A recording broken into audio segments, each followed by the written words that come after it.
Welcome to Appointments and Ordinances.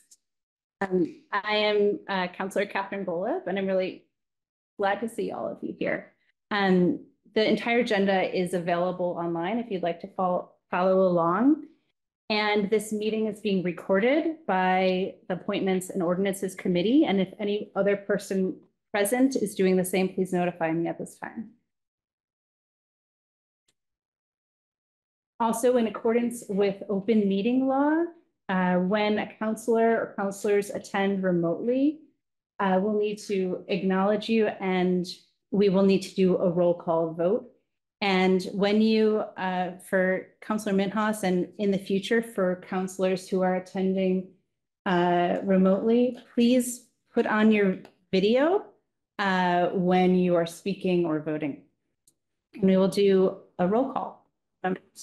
And that you can also write down. Okay. So, Councillor Minhas, and please put on your video if that is possible. I know you're just finding out about this now, so if that is possible, please put on your video. Great, thank you. Okay, are you in the bathroom? Take that as a problem. The next question, we don't want to. Councillor Masutitaro? I'm here. Councillor Gordon, here. Councillor Ricketts. Present. Councillor Golub, I am here. May I have a motion to accept the minutes from January 10th? So moved, Ricketts. And then someone will, every motion. So I will be sharing, since we have three here, sharing some of the process as we go. So once a motion is made, in order for it to be discussed, there needs to be a second. Exactly. Thank you. Any discussion? All those in favor of approving the minutes? Aye. Aye. Aye. Oh, right. We need to do a roll call even for this. So this is a new thing that we're learning to be in accordance with open meeting law. Can you press admit whenever, just watch that lower right-hand corner. Okay, so to approve the minutes, Councillor Minhas? All those, yeah, we'll just do a roll call. So just say yes, no, or abstain. Yes. Councillor Masutitaro? Yes. Councillor Ricketts? Yes. Councillor Gordon? Yes. Councillor Golub? Yes. The minutes are approved. Okay. Point of order. Councillor Golub, no one is on visible at the City Hall meeting. Oh, thank you. Thank you for letting us know. We are learning to run this online together, so we will figure this out. So yeah, there's that. And then start video. Hi, hello, thank you. Typically, we can see you now. Thank you. Typically, I will not take a point of order from the public, but I'm glad to know that we need to be recorded right now. I will allow public comment now.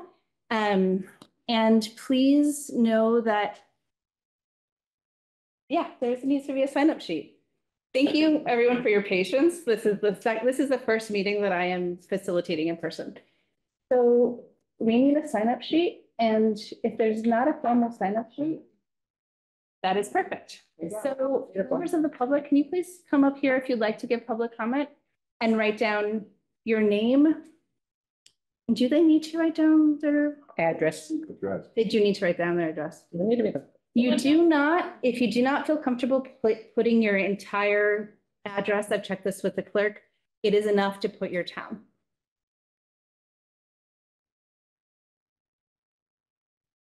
Although there could be a preference for the location to know which precinct you live in.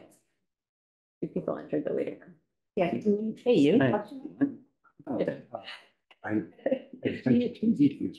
And we should, is there a chat you can check to see if they've thank you. And for people who are attending online, if you would like to give public comment, please put your name in the chat. I'm looking for that option. Oh. This is raise hand.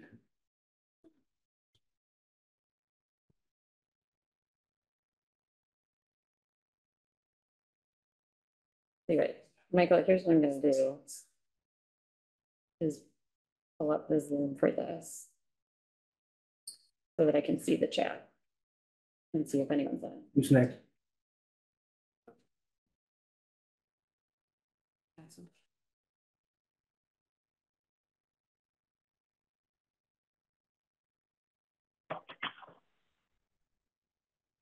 Let me know. I need you to let me use other computers. Thank you. Recording in progress. That's what's gonna happen. But she's muted now. so- Muted. Okay. I'm Elizabeth Knapp. Heather, could you ask people if they've put their name in the chat already to do it again? 'Cause Okay, yeah. If you are attending online and you have put your name in the chat already, please put it in again because we're not sure if we're seeing the first. entry.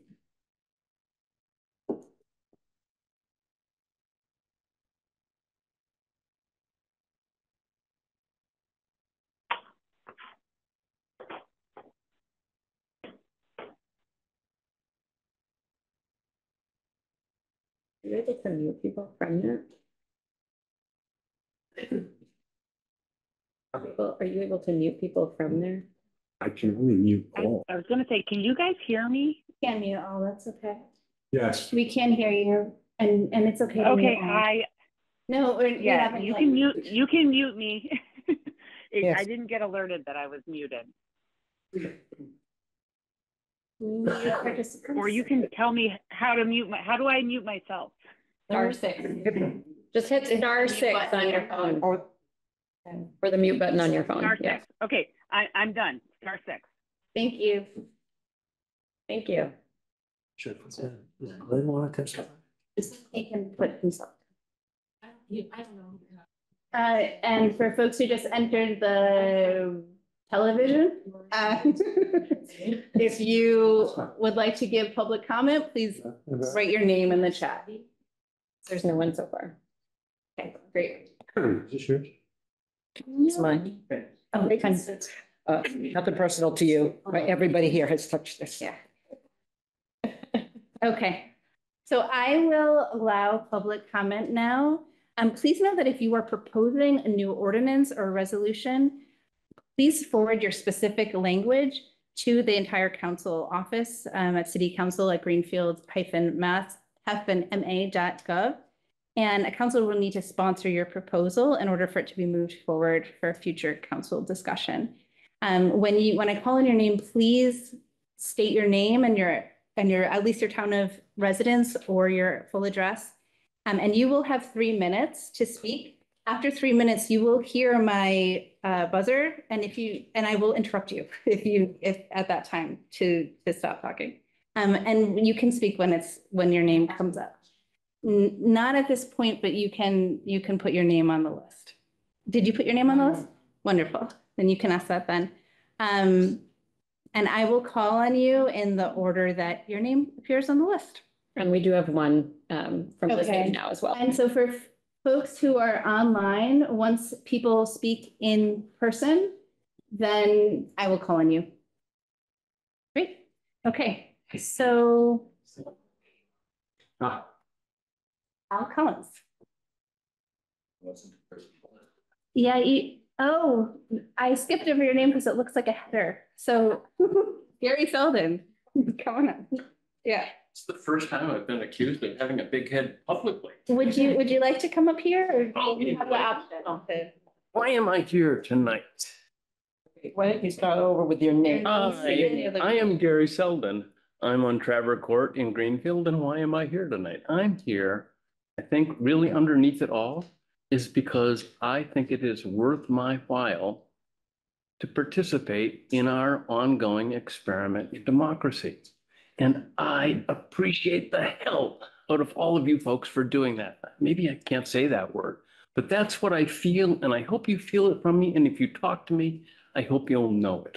So when I say thank you for serving, I really friggin' mean it. And I mean it when you vote ways that I despise, to not mince words. So, and I appreciate the opportunity to have a public comment, which is the main reason of the content that I'm speaking tonight. You're undertaking, changing your rules of participation so that there will always be a public comment at your committee meetings. And I hope that you move forward with that and do it. And maybe the most respectful thing I could do is not take my full 3 minutes. Thank you so much, Gary. Okay. Just now, I'll call. Thank you. Okay. Good evening, ladies, gentlemen. If I may, so if you're in the room, please remember to speak up so that people Okay, online will can do. hear you as well. My wife usually tells me to tone it down. So here we go. Here's your chance. Yeah, my name's Alan Collins from Country Club Road in Greenfield. And thank you for the chance to express my few thoughts there, a few of them, in regards to the voter signatures required for citizens initiatives and referendum. Quite honestly, I don't see any reason to fix something that isn't broken, really, but here we are. Some of the reasons, I suppose, why people want to change it, I don't know if it's paranoia or what it is, but however, there are people on the committee that want to change it, and I wouldn't be in favor of that. The voting public has already stated what they wanted, and well, why are we doing it again, I suppose, but that back when they voted not to change it, it was 321, and to go for some arbitrary number of, well, whether it be 650, 700, whatever, it's just beyond belief. I don't understand it at all. But Penny you had it right back then. Why we already did this? Why change? You know, why do we have to go back and read this? You know, when the at-large city councilors have what, 100 that they have to have to get their name on, and we're going to go after 650 or more or whatever for the initiative or referendum. Well, I don't know. That doesn't set too well. But you know, and there's a lot of people that think that going out for these signatures is an easy thing, and it's not. Trust me, I know it firsthand. I went for the when it's doing the petition for the marijuana grow up on Country Club Road, and it's explain it all to people and field all the questions that they have for it, and rightfully so. But it takes time and a lot of, you know, we're talking hours and hours. And anyone thinks that it's like Girl Scouts going out selling cookies or going around for selling raffle tickets, you know, it's not, you know, it takes a lot of time, and I wouldn't feel right if you didn't explain it to the people that are signing. You're asking to sign this. Pardon? It's 5 minutes. I just needed to check that the volume was, it was 3 minutes. Thank you. Oh, It golly. was 3 minutes. It felt like 5, but. No, it didn't feel like. Okay. Okay, Thank you. I thank you for Thanks for listening. help. Okay. You can leave that statement. You can, you want to leave it with us? Let Can me, you enter it for the record? okay, after, Yeah? Okay. All right, so the next person is David Lewis. Now, would you like to come up here?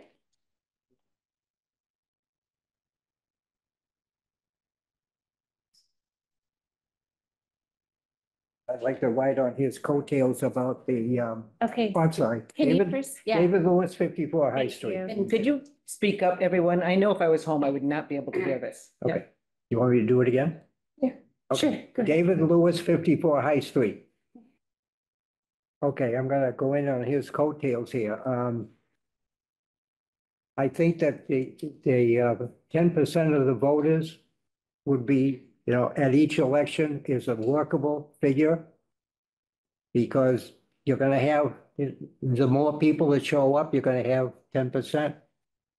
But to arbitrarily say that like 650 people, I've been collecting signatures for quite a while, and it's work. It's a lot of work, and if you go out door to door, a lot of people aren't home, a lot of people don't answer the door. Whatever, so I'm pushing for the 10%. I think that would be a more feasible way of doing it. Thank you. Thank you. Thanks, Bruce.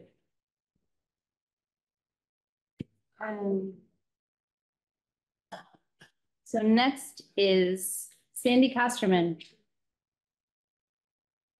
Hello. Hello, thank you for allowing us to speak. And thank you for all your hard work that you do. Please start with your name and. My name is Sandy Kosterman. I live on Barton Road in Greenfield. And I wrote down a few notes. I sent each city councilor a letter by email saying how I felt. I agree with everything that's in the letter, so you can read that. In addition to that, the last petition drive we worked on, and I believe, is this the microphone? I think it is. Okay. Yeah. The last petition drive we worked on, the signature requirement was approximately 325 signatures. We understand that it was suggested that the number be raised to 650. That is double the number of signatures presently required, or at least on the last petition drive. It seems very unusual that anybody would suggest doubling that number. And as some of the people spoke before me, it is not an easy thing to do. And I know when city councilors want to run, they only need for precinct councilors 50 signatures. If you're running for councilor at large, it's 100, 150, somewhere in that range. Also, my second point is when, and that was the second point. So if you want to run for city council, it's 50 signatures, councilor at large, 100 or 150.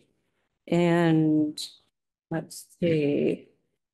The other thing that I wanted to mention was in 2021, and I know some of you were on the council, then Penny was, and a few other people that might be listening to this. The voters voted in 2021 to keep the number as is, 320, 325. So I'm just hoping that people will listen to that, and the city councilors will take that into consideration. And we as citizens want to make our voices heard. We want to be part of government. As the first person that spoke said, it must be part of democracy. And we all do. And we think that making the bar too high will inhibit some people from participating. So thank you for listening. Yeah. Joan Marie Jackson. And folks online, can you give me a thumbs up about how the hearing is? Like thumbs up, you can hear us, thumbs down, you can't. Okay, I see 3 thumbs up. Great. Okay. Okay.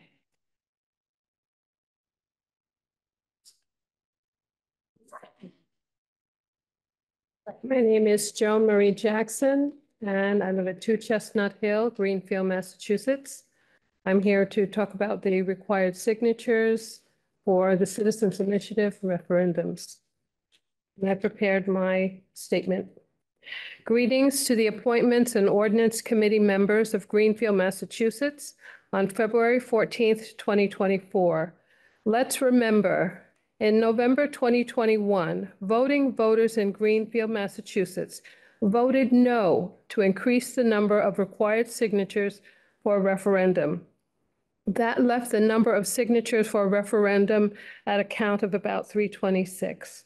In November 2023, in the landslide mayoral race, approximately 4,300 voting voters exercised their right to vote using the 10% of voting voters formula or rule. 430 signatures then would be the quantity of required signatures that meets the threshold. To require concerned voting citizens of Greenfield, Mass. to gather 650 signatures to bring informed concerns to the ballot is an excessive burden. Also, attempting to require a two-part process to obtain the required signature amount is unconscionable. At this time, I am asking the Appointments and Ordinances Committee of Greenfield, Massachusetts, to vote favorably in acknowledging the well-proven and enthusiastic results of the past 2023 election and the results of the approximately 4,300 voting voters it rendered. And as you took an oath to be attentive to and intend to serve the citizens' concerns, thank you for practicing accurate 10% math of your formula and serving the voting voter citizens of Greenfield, Massachusetts well. Thank you so much. Have a good evening and happy Valentine's Day. Happy Valentine's Day. We love Greenfield. Okay, Alice Timmons.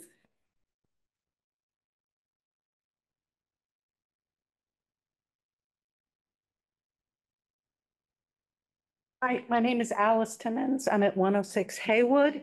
And I'm speaking on the same thing everybody else is speaking on. I want to maintain the 10%. It was voted on, the democratic process. We need to stand firm in supporting that. It was a vote that happened in this town, and it's part of how we speak as voters. And that kind of needs to be respected. And this whole reevaluation of the referendum process and that dialogue that happens is really important to how the community functions when issues come up and there's conflict, pros and cons. And so the other part I'd like to speak on is I'd like to say that whether something is voted up or down in city council, you should still have the right to follow this process and to have this conversation townwide, whatever it is. And that nothing, you know, we want to make it easier to have people to air the grievances and the issues before it's too late and before it becomes a real problem. Thank you. Thank you. I'll just say I really appreciate everyone respecting the time limit. It's helpful for us who often have late nights here. Donna Festinger. Good evening, everyone. Donna Festinger, Precinct 6, Greenfield. And thank you all for the work that you do for our town. Happy Valentine's Day. We love Greenfield. I would like to express my thoughts on the Citizens Initiative. I think that it should be the easiest possible method used for citizens to start initiatives. So I think perhaps 10% is too many. It should be the easiest, lowest way. That would be more in line with direct democracy. This is supposed to be a democracy where the people are the ones that decide how the government, what it addresses, what they do. And I also think that rulings by the city council should be put on the ballot and should be voted on by the public. So in other words, that would avoid the referendums. Oftentimes, if it just went to a vote, you make a decision and then put it on the ballot and let people have a say. That's my thought. The most direct democracy, the best, and to have it the easiest. I started a petition several years ago, and I had over 500 signatures. And it took a long time, months, to do that. And it went nowhere. And that's why I feel that should be voted on by the people of the town, because almost every single person that I spoke to was in favor of my petition, which was to eliminate the barriers that were blocking off town hall. People in town did not like it. And I mean, I maybe had 10 people out of that 500 sign that they wanted the barriers. So I don't think the people had a say in that, and it affects all of us and our access to our government, to our town hall. So I think to make the process the easiest possible for people to have a say in what goes on in their town. Thank you very much. Next, we have Mitchell Spake. And could you actually come here, because I want everyone to be able to participate in the process and hear you speak. I want you to be heard. Sure. Okay. It's Spade, 2 Chestnut Hill, Greenfield. I'm here to speak on Citizens Initiative and referendum. November 2021, we voted no on that issue. And the numbers came out for signatures required would be 326. November 23, approximately 4,300 folks came out, voting voters, exercised their right to vote. And based on those numbers, 10% of the voting voters, the number should be 436. I find it pretty hubris and arrogant by the local government here that you want to require 650 signatures, okay, and not recognize the 436. To me, it's equivalent of putting your foot on someone's neck and asking them to do a task. It's very hard. It's very hard, and I don't think it can be accomplished. I think we're at a juncture where we can work together. And I think that's what we should be trying to accomplish here. Make it easier for people to access the ballot. I think everyone else has said basically what I intended to say, but I'd like to see the community move forward together as a whole and stop putting up all of these barriers impeding the process and make it easier. So, thank you. You. And Al Norman, we have 3 people online now who have signed up for public comment. Great. Thank you for watching. You wanting to submit this for public comment? Pardon? Are you wanting to? No, I got mine. No, are you? I just see this That's for here. you. I see. Did we get it by email or no? No, I haven't. That's for the committee. This is I can make more copies, but in fact, I'll send you this Okay, testimony. sounds good. My version has some deleted pieces. Good afternoon, good evening, everybody. My name is Al Norman. I'm on Grinnell Street in Greenfield. In the spring of 2022, Dan Gwynn asked me if I would serve on the ad hoc subgroup of citizen initiatives and referendums. I said yes. But I asked him at the time, why are you including referendums in the review? Since just half a year earlier, in November of 21, the voters had rejected an effort to make it harder to hold a referendum. And President Gwynn said to me, quote, "The voters told me what they didn't want, but not what they wanted." And I said back to him, they told you exactly what they wanted. They didn't want to make referendums harder. The subgroup held its first meeting in November of 2022, about 1 year after the no on one vote had been rejected. There were a total of 5 meetings that were held over a period of 8 months, a total of roughly 12 hours of each of our time. We started off saying that we weren't going to relitigate the issue of referendum since the voters had spoken in November of 21. At the end of our deliberations, the subgroup was pushing a plan to require citizens to gather 650 signatures to have a referendum. The actual voters' voting turnout in the mayor's race, the most recent, was only 33% of the total voters. The subgroup plan required 650 votes, 54% higher than the current charter requirement of 426. No, it's 426, because it goes up and down. As voters go up, the voters voting go up, so does the number of signatures we have to gather. The voters of Greenfield rejected making it harder in November of 2021. We're asking them now again to accept a plan that makes it 53% harder than what we have now. This will lose again if you put it on the ballot. As far as citizens' initiatives go, under the current charter, a citizens' initiative has 2 rounds of signature gathering. That means to get a citizens initiative on the ballot, you have to have a total of 929 signatures. That's currently. Under the subgroup proposal, citizens would have to gather 150 signatures, followed by 500 supplemental signatures, for a total of 650 signatures. The subgroup's recommendation is better for citizens initiatives, but not for referendums. Conclusions. Number one, Greenfield citizens do not propose frivolous initiatives or referendums. Councilors need not fear the people who elected them. They are your constituents. When you make a mistake, and we all do, they can help correct it. Voters in 2021 said the referendum language in the charter is fine as it is. And we repeat now, don't make it harder. If Ordinances wants to move forward with an initiative process, I would urge you, can I just finish? It'll take about a minute. No. Everyone has the same amount of. Well, you're not going to hear my recommendations. They're on paper. Thank you. Thank you.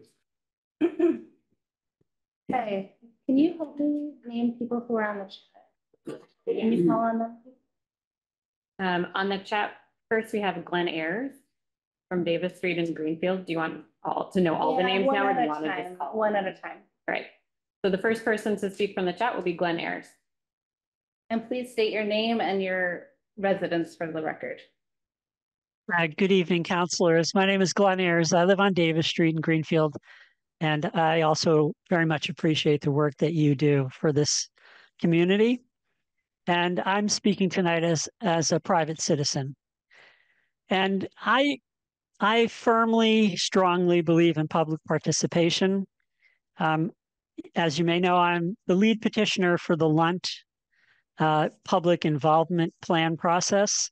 And that required that I collected at least 10 signatures of residents to have that contaminated site designated as a public involvement plan site. I'm also very familiar with Mass General Law, Chapter 214(7)A, because many years ago, I got about 20 some people to sign a petition, and we sued the city because they were chopping down all of the shade trees in Greenfield. And we did that because it was something that the city was doing that was wrong, and we wanted to challenge that decision to cut down all of the trees in the tree belts and run gas lines through the tree belts.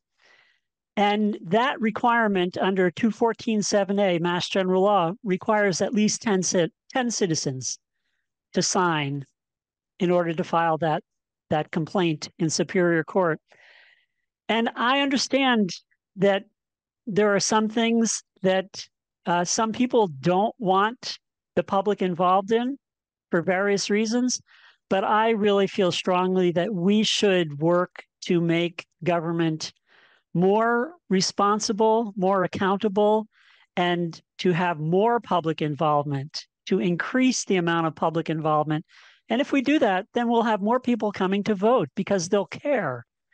And so I think that doubling the number or whatever it would be for gathering signatures on petitions is the wrong direction to go in. And I won't say that we should drop it down to 10 citizens, like some of the other things.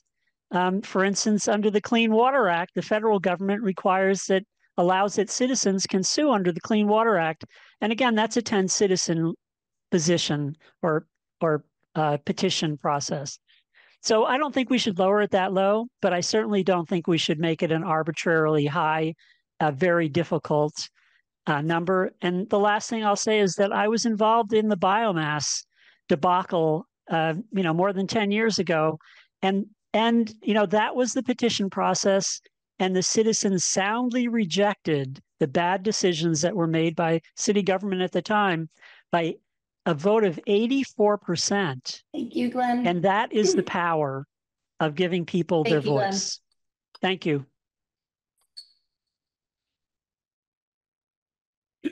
Next from online, we have Stephanie Duclos. Hold on one sec. All right, please state your name. Stephanie Duclos, Chapman Street, Greenfield. I'm going to echo all of what was said today. I never think it should be harder for anybody to petition and redress their government. I also I have some concerns about the language proposal changes on the public participation. And I didn't know if you had gotten that vetted by legal.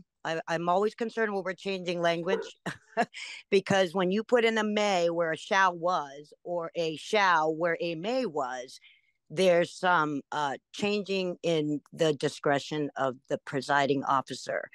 So I just had some concerns about the language, and maybe Councilor Golub and I can talk a little bit more about it.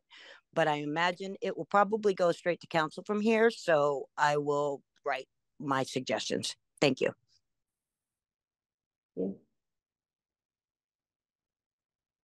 Next from online, we have Pamela Goodwin. Hi, good evening. Can you hear me okay? Yeah, yep. Okay. I live at 54 High Street. I also appreciate all the hard work that everyone puts into serving the city of Greenfield. And I have had to get my own signatures when I ran for commissioner of a housing authority. The first question was, are you registered to vote? And they went on and griped, and I talked and talked. And at the end of it, they say, well, I don't vote. I'm not registered. So I'm going to echo the fact that it's very, very time consuming. I also was very involved in getting a ton of signatures, as was Jesus, across the state. So the state auditor, Diana DeZoglio, that I work with, could actually audit the State House. And that's still stuck up there back in state Supreme Court. So I don't know whether she's going to audit or not, but getting all those signatures is extremely time consuming. And that's much higher than any 650. I mean, it was incredibly high, set by the Secretary of State. And I understand that the Attorney General doesn't want her to audit anyway. So you're up against all kinds of things from a citizen's viewpoint.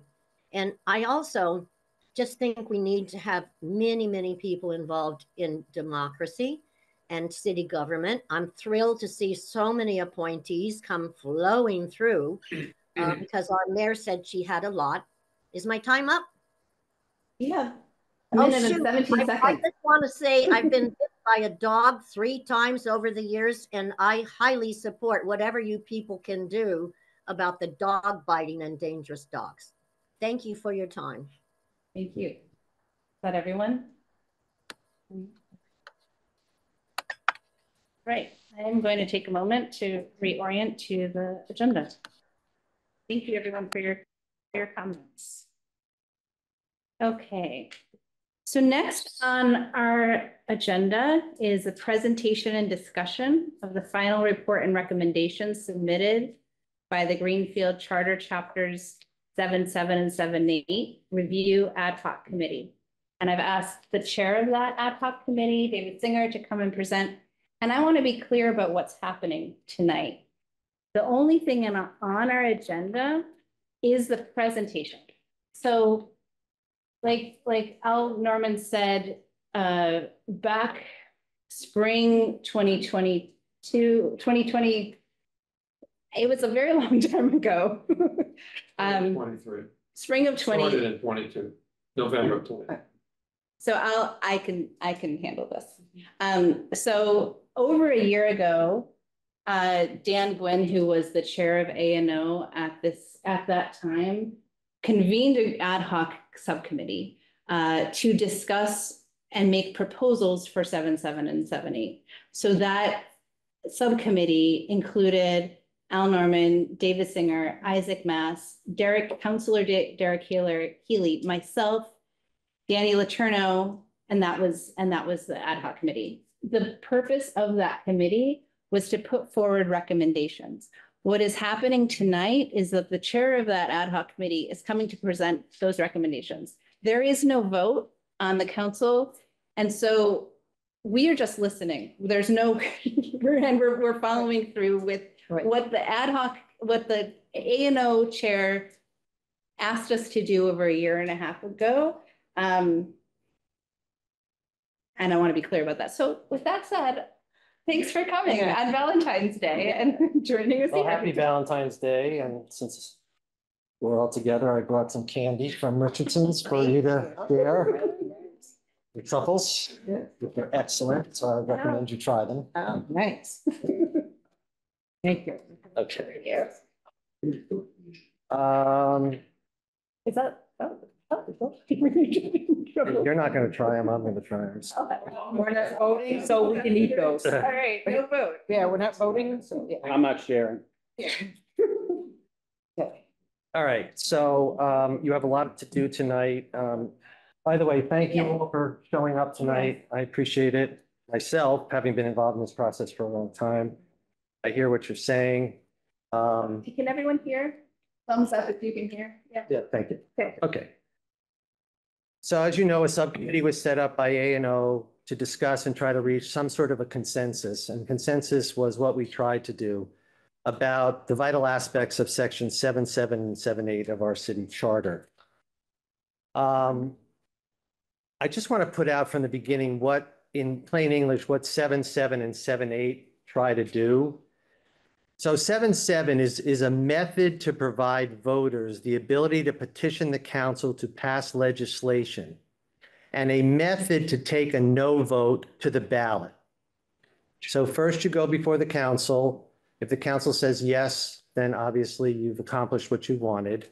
However, if the council says no or amends the vote, then, and you don't like what happens, then you can, there's a method in the charter to then go and in this case, to get more signatures, but you can bring it to the ballot. So it's a ballot, it's going to the ballot after a no vote.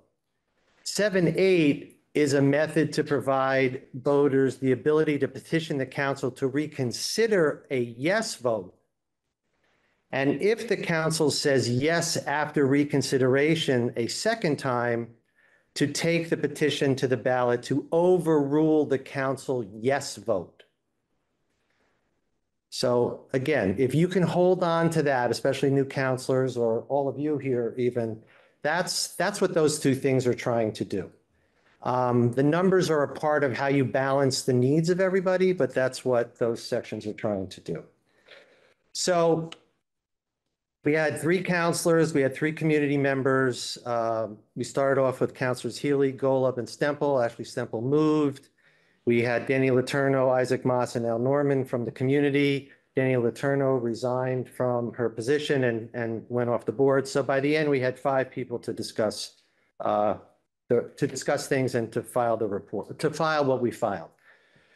We weren't able to get to a place where we filed an actual report, which I think was disappointing for some members, but we were able to have a 4-hour meeting whereupon we produced minutes which show the nature of what we thought were the core issues and what we could agree upon to pass to you all to see what you want to do next. The minutes are not easy to read. Again, if you take into consideration what 7.7 and 7.8 do, it might be more helpful when you read it. But I want to highlight, let's see, I want to put out some information first. So currently, as Al Norman said when he was speaking, under 7.7, which is a way to initiate legislation, let's talk about that first.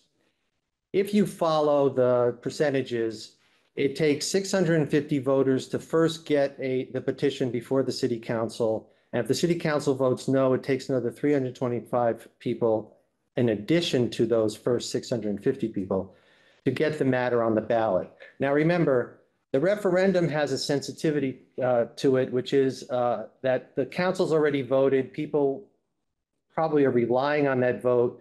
So there's a short window for people to petition if they really feel the need to do it. With an initiative, it's really a from the ground up process. So you start with 10 people, you then get your next group of people, you come before the council. If that doesn't work, then you gather more people.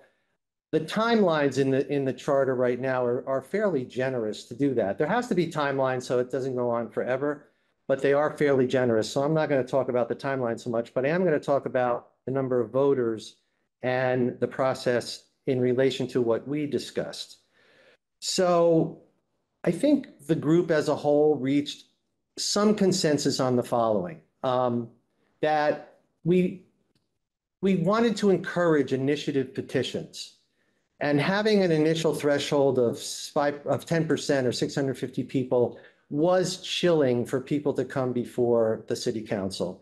And secondly, we wanted to provide kind of another step in the process. So reduce the number of people needing to file a petition, but also mandate a public hearing so that the city council has to have a public hearing. So if I want a noise ordinance, for example, I can get 10 people, I could then get maybe 50 or 100 people to sign a petition. Now the city council has to call for a public hearing. So I could bring lots of people who I'm beginning to find agree with me on that. And I have to, that has to happen. So I have to be heard, and the people that support my petition have to be heard. After that, if there's a feeling that this could move on, or people wanted to move on, you go out and get more signatures. In this case, we're suggesting to reduce the 650 signatures to 150 signatures. So with 150 signatures, you can get a petition before the city council of something that you want to legislate. And have the council, so the council then has to take it up within a prescribed period of time. Again, The 37 days. right. Well, no, that's 37 days is 7-8. Oh, So you file 150. I'm not going to go into the days as much as the concept. 150 people file a petition. The council can't ignore it. They need enough time to vet it. They need 1 month to bring it to chairs and committee, and then go to committee and bring it to the city council. So within that period of time, the council decides that they like it, they decide that they want to amend it, they decide that they want to reject it. Now, after all that work, in today's charter, an amendment. So the city council says, well, we hear what you're going to say with this noise ordinance, but we don't like section 6, we don't like section 4. We're going to take those out. If that happens, that's considered a no vote, and the next step comes into play, which is you have to go out and get supplemental signatures to bring it on the ballot. We felt that it didn't feel good that just because the council amended something didn't mean that they didn't hear what people had to say, or that what the result of the initiative petition wasn't a good ordinance. So we talked about, and it's in the minutes in some way, shape, or form of an idea, that the committee that first brought the 10 signatures on the petition in the first place to get the matter filed with the city clerk would have a power to sit with a committee of the city council after that vote was taken to amend or reject, and try to negotiate some way of working things out so that the petitioners and the city council felt comfortable that that would be the rule, that it would pass without the group having to go out and get a second set of signatures, and without having to put on the ballot, which would actually kind of put you back to square one. So I would say that we reached consensus on all the things I'm saying, except, and Al pointed, he didn't get a chance to say it, but I'll say it for him. He wasn't pleased with the supplemental process, and I can appreciate why, because it means lots of steps to get something done. And I understand the idea that it might be chilling, but I'm going to put out this: when you're thinking about government, you also have to think about the struggles that exist between different branches of government, including the voters, the council, the mayor. There is a power struggle that's always in play in any kind of city government. So if a group of petitioners with 150 votes comes in and says to the city council, basically, hey, we got 150 votes. If you vote this down, we're going to the ballot. It doesn't really, number one, it doesn't give the councilors much power to do very much, because if they can go right to the ballot, then what's the point of doing it in the first place? And secondly, it doesn't give the council and the petitioners the ability to negotiate, which is what we wanted to do. We wanted there to be a period where if after the first try it didn't work, there was a period to negotiate. Then if they didn't agree, then the signal, and there has to be some power from the council to say to the petitioners, well, if you don't agree to this compromise, which is fine, you're going to have to go out and get more signatures. If the result of that was that you could just take it to the ballot, then there really isn't any motivation for people to negotiate. There has to be something there that's won and lost when people negotiate. So we thought that 150 people up front to get it before the council, to have the negotiation. And if it all broke down, then to cause the petitioners to go out and get another 500 signatures. Now, if you want to know how we kind of came up with those numbers, the town of Amherst follows this same procedure. And I think we believe that Amherst is a community that is very inclusive. And we felt that if Amherst thought that that was okay, that we could sort of go with that. So, and the 650 on that side also, to the chagrin of folks that are talking now, became the parallel number in us talking about amending 7.8. Because think of it this way, if the city council voted yes on a referendum under 7.7, which means all the people that brought that petition are thrilled and happy, there might be another group of people who are unhappy and they don't want that to happen. So the city council just voted yes. What did I tell you about the way the charter is set up? If the city council votes yes, then the way that you get something on the ballot is to petition against the yes vote. So you really want to give both sides the same amount of power in the process. You don't want to have an initiative group being able to kind of just slide right to the ballot and have the referendum group have to go through a lot of votes. Having said that, okay, so I'm going to leave it by saying that as you work your way through the minutes and you have Councilors Healy and Golub tell you synthesize it into what happened, I believe there's a lot of room, and I would hope there's support in the room for changing the initiative process so that it's more user-friendly, that it's more friendly to the community. And that while the supplemental process people may not feel totally comfortable with, I hope my explanations at least gave you an idea of that the committee's thinking of it along those lines wasn't in any way a punitive gesture. It was more a reality in terms of groups needing to have pressure so that they could come together and make a good decision. That's what politics is. And the voters, I know a lot of people would like to see the voters be more involved in politics on a day-to-day basis. That's fine. But then the power struggle is something that has to be thought about. So I'll leave it at that. Under 7.8, I felt that the city didn't need to go through another discussion right away about 7.8 myself, but there were people on the committee that wanted to talk about 7.8. So at the last meeting, and the meetings are normally 2 hours, we lasted there for 4 hours trying to put together some ideas about what to do under 7.8. And because we had talked about symmetry, when we realized that we were on some levels in some close proximity to agreement on 7.7 being a total of 750, and understanding that there need to be symmetry with people being able to vote if a yes vote occurred, being the same amount, the number 650 came out. And that's what was talked about. It's the only time I'm going to say it personally, and I think hopefully I have some gravitas because I've been involved in the charter for so long, but I'm okay.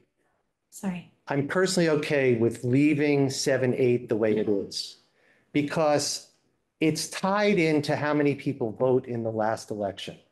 So if everybody goes out and votes and is involved, then we have a community and so the percentage is played off of that number. If not a lot of people come out and vote, then the percentage is played off of that number. And that number changes as people are involved or not involved. And that's the way it is now, and I'm fine with it. The only thing I would say with 7.8 is the way it's written, it cross-references 7.7, which anybody reading it, and even a lawyer reading it, would become confused in 5 minutes. So I think the language should be pulled out of 7.7, put into 7.8 so that it's readable, keeping the percentages the same. I think the percentages in 7.7, 650 and 325 for supplemental are too high. I really think that the committee, by consensus, so I'm really glad that this committee came together. Again, Al doesn't like the supplemental, but I think we all agreed that the process of public hearing, relatively easy to get before the council, and then a negotiation in between, and the supplemental, so that's where people will come and tell you what they think. But so that's where we left it. I think that as a matter of process, that if you're going to look at 7.7 and begin to change it, that you should invite the public in for public hearings, and you should educate the public about what you're doing, why there's a supplemental, so that people aren't telling people that the supplemental is chilling. It's not supposed to be chilling. It's supposed to be there, as I said, to create an equalized power process among all the people. And you hold public hearings, do what you think you want to do. As far as my understanding of amending the charter, there are 2 ways to amend the charter. One is that you amend the charter and then the mayor has to sign off. You need to have a not a 2/3 vote to make that happen, and the mayor has to agree as well. Yes, people could referendum your vote and take it to the ballot, even if the mayor and the council agree. So there is a way for people to say, we don't like that, and that would probably put it on hold. Or a whole new charter commission could be created that looks at this and any other things that people think are wrong with the charter. That would take a long time because you have to hold an election first to elect a board of charter commissioners. And then those people work for a year, file a report, and then it goes to the ballot based on what that report. So that's a way to avoid the city council and the mayor, is a charter commission issues a report, and then it becomes a public, then the people get to vote on it at the ballot. All the people can do if you vote on it and the mayor vote on it is block it. But the people, they can block your yes vote. One last thing, I haven't even been a half hour, which is what my time frame was. There has been some sense that there should be, if a no vote occurs at the council, that can be petitioned through a referendum. I don't know the law on that, but I think based on the symmetry I told you between 7.7 and 7.8, no vote, yes vote, I think that's why it's only a yes vote on 7.8 and a no vote on 7.7. You need a legal opinion. So the library vote, for example, if it had been a no vote, would have been dead in the water because there was no way for a referendum petition to have done anything about it. I again, personally, I'm okay with that, but I don't know the law around it, and I'll leave that to you. So any questions? Yeah, so I'll open up the subject questions from councilors. Was that clear? That was, I appreciated it. Okay. It was in line with what I would have Okay. said. Thank you. Thank very you much. for admitting that it's hard when you're looking at them both at the same time. Yeah. Yeah. Thank you. Language. Yeah, I have a blend. couple, please. Oh, yes. Yeah, I didn't Well, get you my. can't have any. No, it's for all of us. I actually got a lot because I didn't have any people. Okay, so, no, I appreciate hearing this. Yeah, so this is kind of clears things up a little bit. It's just a lot to take in and, It is, it's really hard. And when you read it, it's not worth reading it. That's why I gave you the simplification. You have to bring the simplification to reading it. You can't read it and try to figure it out. You have to know what the simplicity is and then read it in that context. Yeah. Because it's very technical. I think just hearing, like, this is what you do for the yes vote or no vote, that right there helps so much because your hands are never really tied. People have a lot of rights to petition. and it should be one-sided, as you pointed out. There's those for, and those who are not necessarily in agreement have the opportunity to do the same, and which is, I think, very important. Thank you, sorry. Well,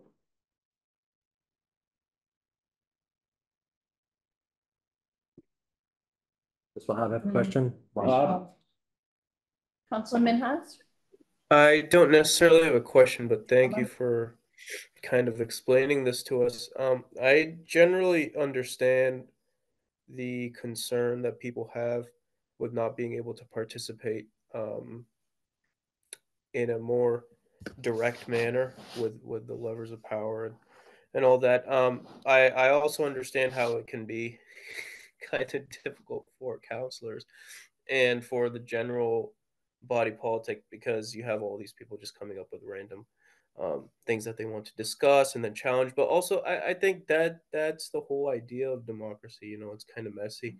I remember that I had discussed this with someone else a little while earlier, but the whole issue of the numbers thing. And is there something more consistent, or is there a precedent for coming up with a metric that is more consistent rather than a percentage based on voter turnout? Because then you have to keep going back and kind of reviewing this. So I guess that is kind of my question. I think the way this is written, it was a solid number, right? Yeah, the way that 7-7, the agreement that we came up to with 7-7 is having consistent language. So the proposal that would go forward for 7-7 was 150 voters, signatures, and then 500 solid, not percentages, so that it becomes simple. I'll just say that I could talk for a while about my opinions on 7-8, but I want to put those over here. I am not, I hear the public, I see the change in where you, and the thought process that you've gone through, David, over the last year. I had not come to this conversation really as Catherine, the counselor, wanting to bring up 7-8 again. I hear the community, and I'm not really interested in, while my beliefs may be different than, and my interpretation of what was on the ballot is different than what I hear the community saying tonight. I also hear the community, and I'm not interested in debating that or in me sponsoring new language for 7-8. And I will say that I'm honestly disappointed that we're hearing there's hubris, there's arrogance. The language that we're trying to put, that I really it worked very, very hard to co-create with my fellow committee members, creates a more direct democracy process. It creates a more participatory process. And I'll just share, I am honestly disappointed that that's not being seen, because I think that we share that intent amongst the people, the folks in the community who are sharing public comment tonight, and myself. We have a proposal that could increase participation, that could lower the numbers, as Al Norman said, from a current 929 to 650.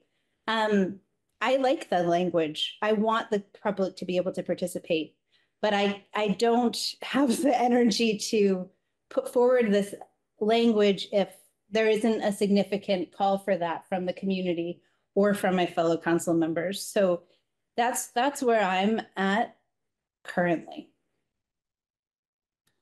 Can I answer the question? Yes. So it's always a balancing act. You know, how often do you want people to petition the council? Of course, you want people to be able to petition the council when they feel harmed. You know, where do you find a place? You could pick a number. So now we're fighting over number, 650, 500, for whatever that number is. You can pick a number, or you can have the number be based on a formula that relates to something more objective, like how many people voted in the last election, or how many people registered to vote. So the original charter was 5% of registered voters, and it was changed to 10% of the people who showed up, at least 10% of the people who showed up for the last election.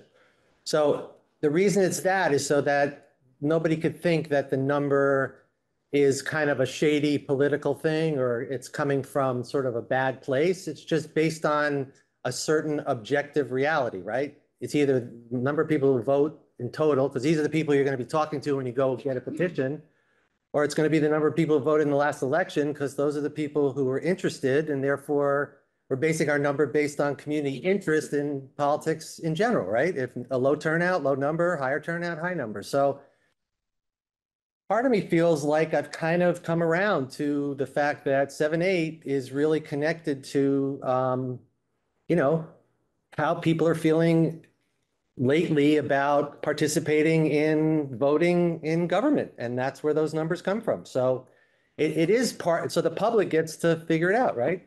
And it's based on our actions, not based on somebody's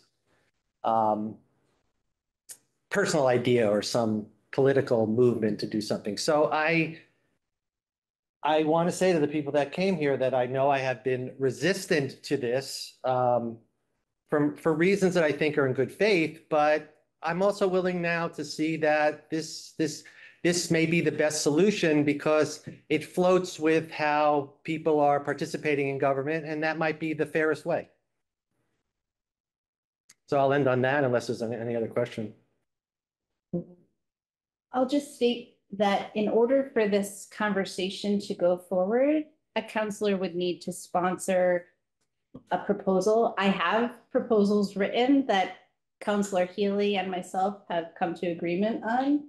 And so I would be happy to share that with other counselors who felt that they wanted to take that on.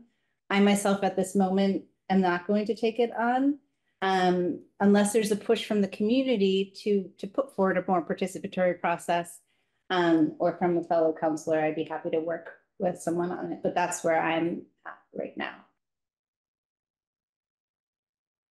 Okay. Thank you so much. Thank you. And thank you for the truffles. Thank you so much, Dave. I'm so glad you came. All right, before anybody else want another truffle?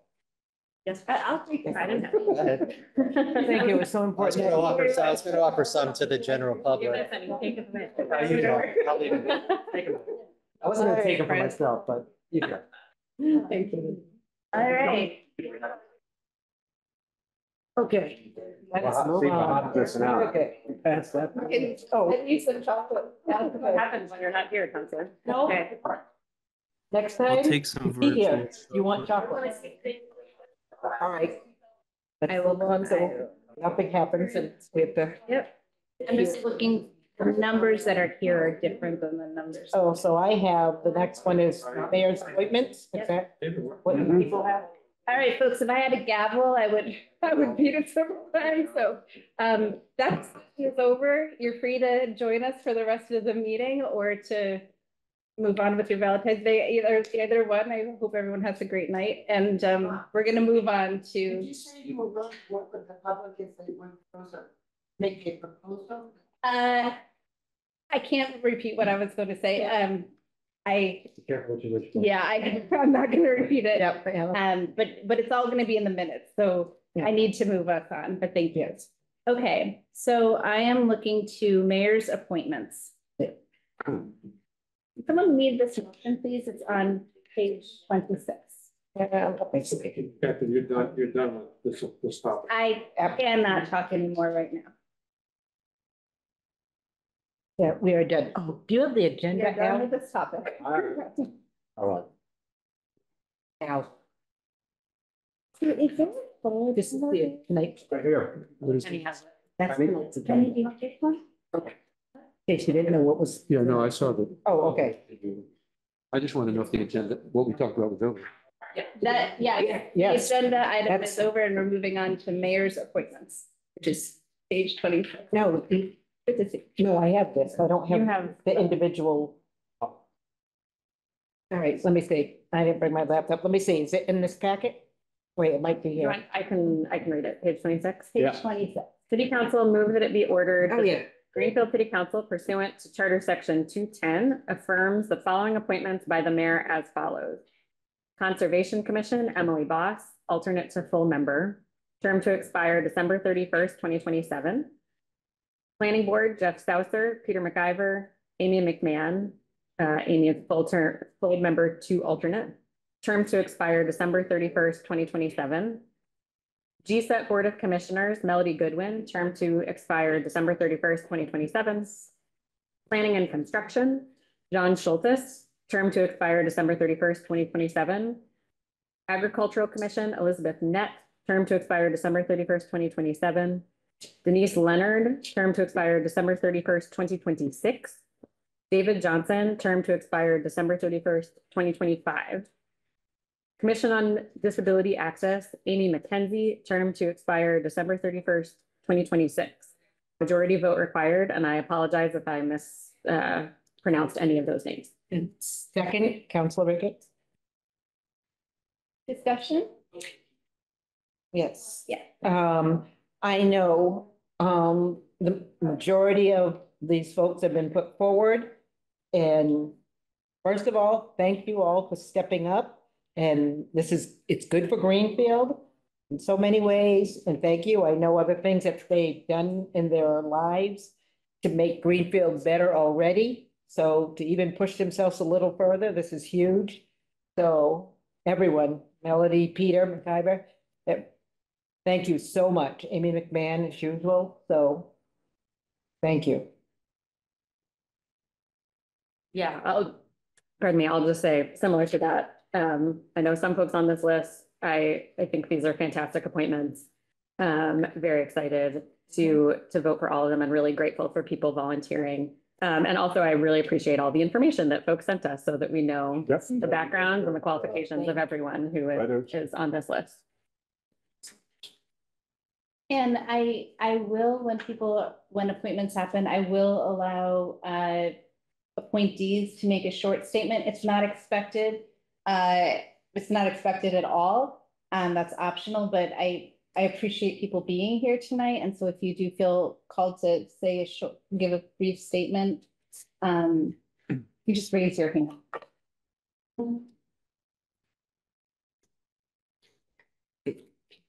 Not at all expected. Okay. Oh, did you raise your hand? Peter, I'll ask you directly. Do you want to give a statement? I don't need to, as long as everybody received my email. We did. We did. Thank you very Well much. received, by the way. Appreciate you listening to the requests very much. So great. Yeah. Thank you. Okay. So any more discussion? No, none at all. Okay, we'll do a roll call vote. Again, you say yes, no, or abstain. Councillor Minhas? Yes. Okay.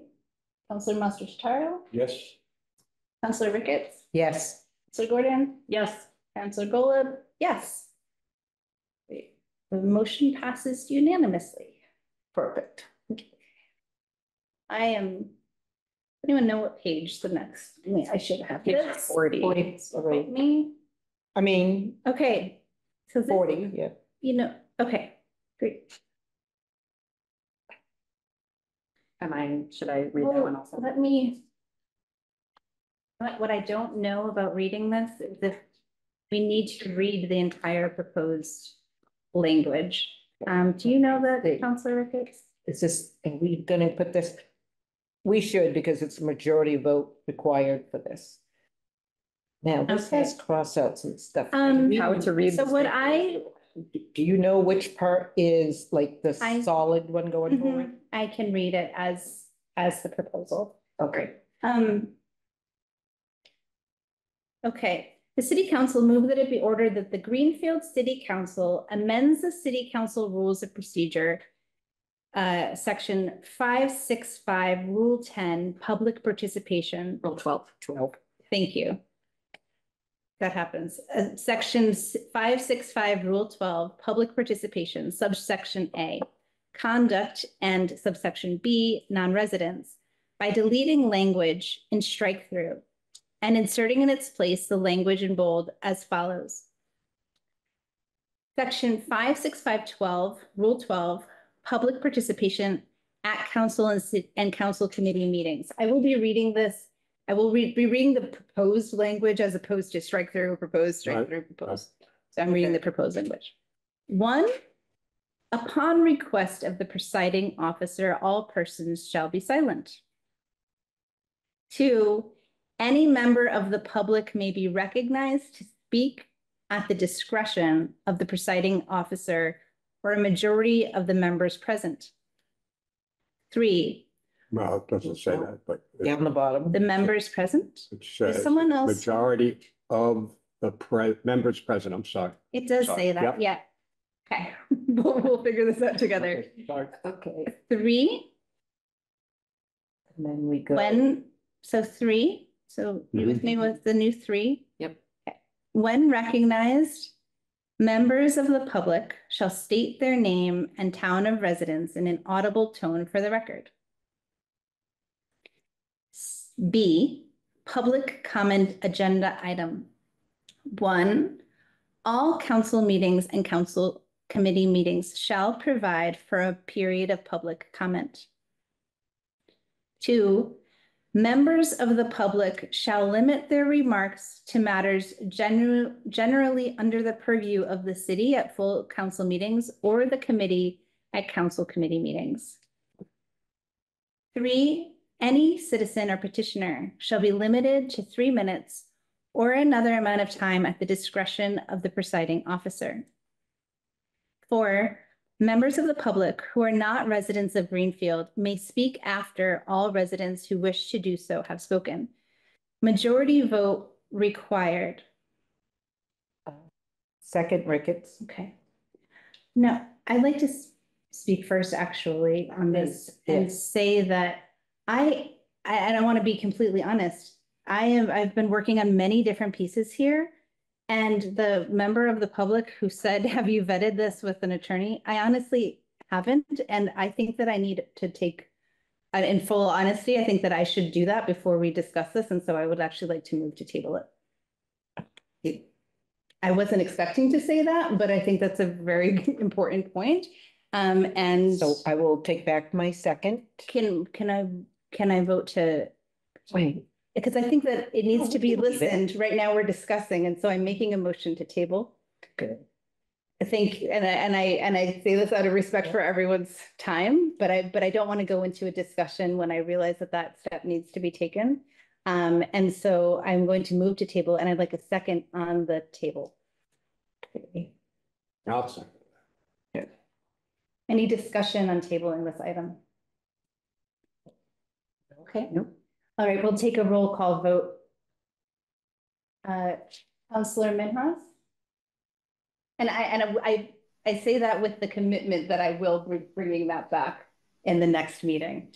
I'll take my time, but I want it back as soon as possible. So this is a vote to table it? It's a vote to currently table. Mm-hmm. Yes. Councillor Monster-Totaro? Aye. Councillor Ricketts? Yes. Councillor Gordon? Yes. Councillor Golub? Yeah. Okay, all right. And I thank the members of the public who are showing up for this issue, and thank you for your patience with this process. Okay. Now the discussion. So we are going to have updates from committee members who, at the last meeting, there were several items that had been left over from the previous year, and members committed to bringing forward these issues. There's one item here that's continuing to be discerned, and so it's not here on the agenda, but it's an update from councillors who are here about the item that is listed. So. Okay, so for the Public Safety Commission, I had found out that pieces of that have gone to Boston already. So I asked for the pieces that still need to be rewritten, be sent to Councilor Gordon and I, and we both have received it.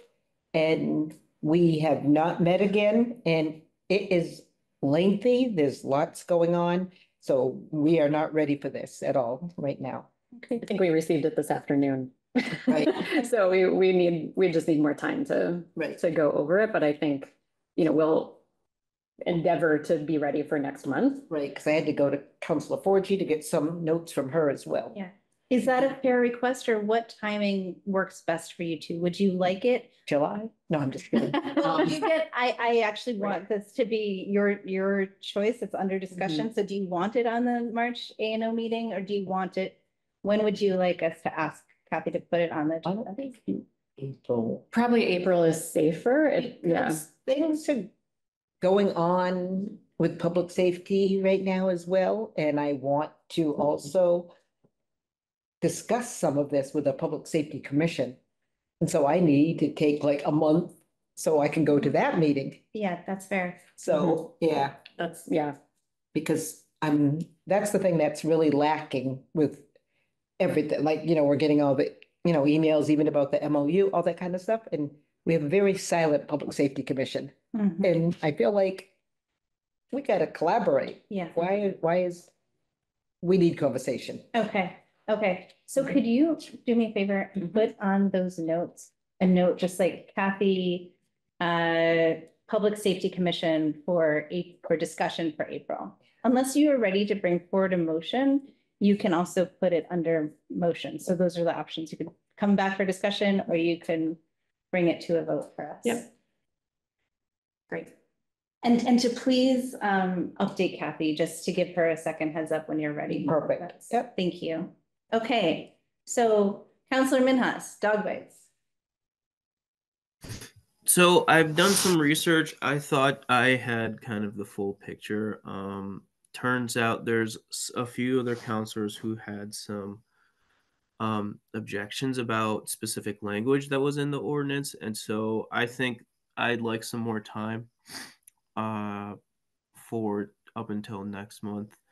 But I think that the proposed ordinance is pretty solid. I did some research with I think it's the AKC that I think Catherine, you had forwarded to me, and Rachel. I just think some specific numbers might be up for debate, but I would just like to be in contact with a few more counselors and also some community members who had raised some concerns about this. So I'd like some more time before this is formally adopted and voted on.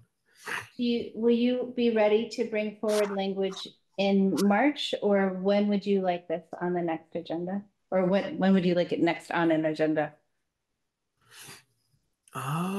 March is 2 months from now, right? Oh no, March is 1 month. February. So that is, it would be March. It would be March.